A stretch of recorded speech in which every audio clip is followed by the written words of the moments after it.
Hi friends, welcome to Agiripalli రుచులు.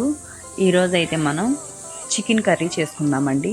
First అయితే ఒక మిక్సీ జార్ తీసుకొని కొబ్బరి, వెల్లుల్లిపాయలు, ధనియాలు, అల్లం, లవంగ, చెక్క ఇంకా ఇవన్నీ వేసుకొని మిక్సీ పట్టుకొని పక్కన పెట్టేసుకుందామండి.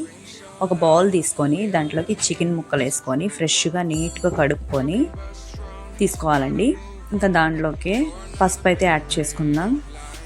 తర్వాత కారం అండి, కారం కూడా యాడ్ చేసుకుందాం. నెక్స్ట్ వచ్చేసి పసుపు కూడా యాడ్ చేసుకుందామండి. ఇంకా దీనిలోకి అయితే ఇందాక మనం మసాలా అయితే వేసుకున్నాం కదండి, ప్రిపేర్ చేసుకొని ఇంకా అదైతే వేసేసుకుందాం. ఇంకా మొత్తం మ్యాగ్నేట్ చేసుకోవాలండి. చక్కగా కలుపుకొని పక్కన ఒక 1/2 అవర్ మ్యాగ్నేట్ చేసి పెట్టుకోవాలండి. అప్పుడు చికెన్ అనేది స్మూత్గా, సాఫ్ట్గా, జ్యూసీగా భలేగా వస్తుందండి. ఇంకా ఇలా కలిపేసుకుందాం. ఇంకా తర్వాత వచ్చేసి స్టవ్ మీద అయితే ప్యాన్ పెట్టుకొని దాంట్లోకి ఒక ఉల్లిపాయ పెద్ద సైజులో తీసుకోండి. ఒక ఉల్లిపాయ, 2-3 మిర్చీలు కట్ చేసుకొని వేసుకొని కొంచెం ఫ్రై చేసుకుందామండి.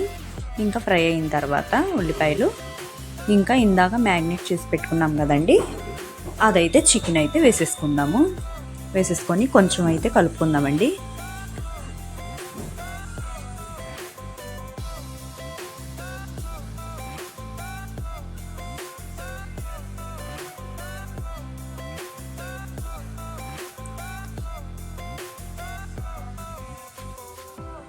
ఇంకా 10 మినిట్స్ ఇలా వదిలేసిన తర్వాత కుక్ అయ్యిద్దండి.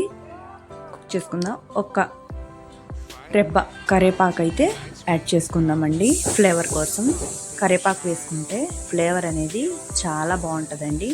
మీకు ఇష్టమైతే వేసుకోవచ్చు, లేకపోతే స్కిప్ చేసేయండి. నేనైతే కరివేపాకు వేస్తానండి, స్మెల్ అనేది బాగుంటుంది. నెక్స్ట్ ఇంకా ఒక 10 నిమిషాలకి చూసారా, ఆయిల్ తేలుతూ భలే బాగా వచ్చిందండి కర్రీ అనేది. ఇంకా ముక్క కూడా బాగా కుక్ అయిందండి. ఇంకా దీంట్లోకి అయితే మనం ఇప్పుడు దాకా వాటర్ అయితే యాడ్ చేసుకోలేదు కాబట్టి వాటర్ అనేది యాడ్ చేసుకుందామండి. ఇంకా వాటర్ యాడ్ చేసుకున్న తర్వాత కొంచెం కలుపుకొని ఒక 10 మినిట్స్ అలా వదిలేద్దామండి. ఇంకా బాగా కుక్ అయ్యిద్ది అన్నమాట. చక్కగా గ్రేవీ అంతా దగ్గరికి వచ్చి భలే బాగుంటుందండి. ఇంకా మూత అయితే పెట్టేసుకుందాం. చూసారా, ఇంకా గ్రేవీ అనేది దగ్గరికి వచ్చేసిందండి. ఆయిల్ కూడా పైకి తేలుతూ ఉంటుంది. ఇంకా దీనిలోకి అయితే మనం గరం మసాలా అనేది యాడ్ చేసుకుందామండి టేస్ట్ కోసం. స్మెల్ కూడా చాలా బాగుంటుంది. ఇంకా దీనిలోకి మనం కొత్తిమీర ఫైనల్గా చల్లేసుకుందాం. ఇంకా ఇదైతే ఇలా వండుకున్నది రైస్లోకి కానీ, చపాతీలోకి కానీ, రోటీకి కానీ, బటర్ నాన్ దేంట్లో అయినా సరే చాలా అంటే చాలా టేస్టీగా చాలా బాగుంటుందండి. ముక్క కూడా చాలా జ్యూసీగా చాలా బాగుంటుంది. ఇలా ట్రై చేయండి ఒక్కసారి, మీరే చెప్తారు బాగుంటుందని. ఇంకా ఈ కర్రీ కనుక మీకు నచ్చినట్టయితే లైక్ చేయండి, షేర్ చేయండి, అలాగే సబ్స్క్రైబ్ కూడా చేసుకోండి. Thank you for watching friends.